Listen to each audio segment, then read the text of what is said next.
One client nail day. For today's videos mga kamengalism, naganda na nga tayo dahil meron na naman tayong client for today's videos. So yung aking bagong nail dust collector at itong aking bag, nilabas ko na dahil ready na tayo. So una ko nilabas itong aking nipper kasama ng aking nail dust collector at itong aking pang-cure ng nail lamp para sa ating mga soft gel tips. And then kailangan natin ng towel. And syempre mga basic needs like brush. Ayan. And another brush ko na maliit para pang cuticle. And ito, para sa aking nail bits, aking nail cutter. Diba ang ganda-ganda ng aking service bag. Siyempre yung aking nail drill. Ayan, nilalagay ko na lang din yung link kasi gusto mag-check out ng aking mga ginagamit sa pag-home service. So ito ang aking nail drill bits and assorted nail drill bits ko na pinakamamahal. So ito nga pala yung before kong gawa, plakadong-plakado pa rin. Ayan, nag-intention na nga siya. Dahil start na natin i-remove ang soft gel ni client. So ayan, nagamit ko yung carbide tungsten nail drill bits. Ayan, siyempre sasak din natin itong ating nail dust para makapag-start na tayo mag-remove ng soft gel ni client. So ayan, niremove ko muna yung gel polish sa kuko ni client. Ayan, using 12 RPM para medyo mabilis na. Ayan, nagamit ko kapang remove. Ang ganda-ganda rin nito gamitin. Nilalagay ko na lang lahat ng link ng aking ginamit dyan sa aking videos.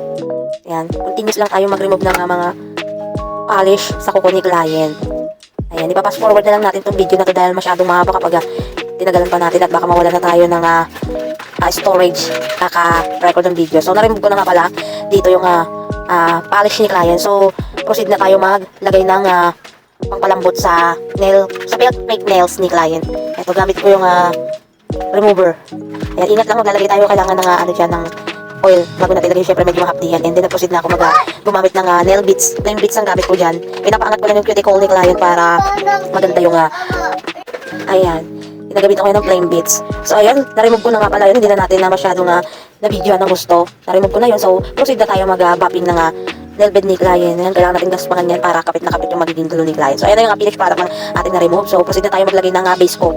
Ang gamit ko dito is JL Essential para kasama na pagkabit ng soft gel tips ni client. Hindi na lang ako pasensya na kung medyo malikot itong video natin dahil nakakabit lang sa mini lamesa ko na kinabitan. So, ayan, nakabit ko na ng mga soft gel tips si client. Siyempre, puputulan natin. Hindi naman ganun kahaba. Ang shape nga pala ng pinapagawa ni client is almond. So, square pa rin yung ginamit ko sa kanya. Siyempre, nail cutter na lang natin ng cut. So, ayan, proceed na tayo mag-file. Filing na tayo. Ayan, nakakita nyo naman. Ito lang yung medyo matagal na proseso. Kaya na pagre-remove.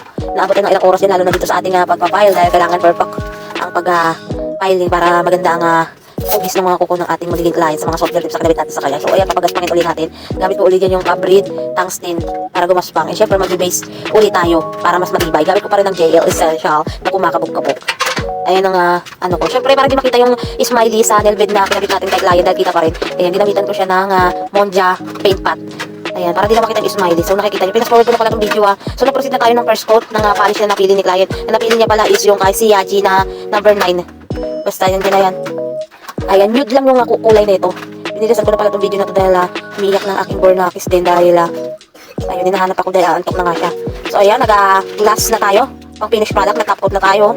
Cure lang natin ng bonggang-bongga para hindi tayo mabakjaban. Another cure pa rin para lakado yung pagkaka-cure ng nail bed ni client. So, ayan, here's the final look. So, ayan. Ang ganda ng kuko ni client. Very demure lang, simple lang siya. Ayan. Sa mga gusto magpa-service, nag-home service ako, ayan, mag-PM na lang kayo dyan. And thank you sa mga nanood. Don't forget to follow me. May Nas Blog na natin sa video.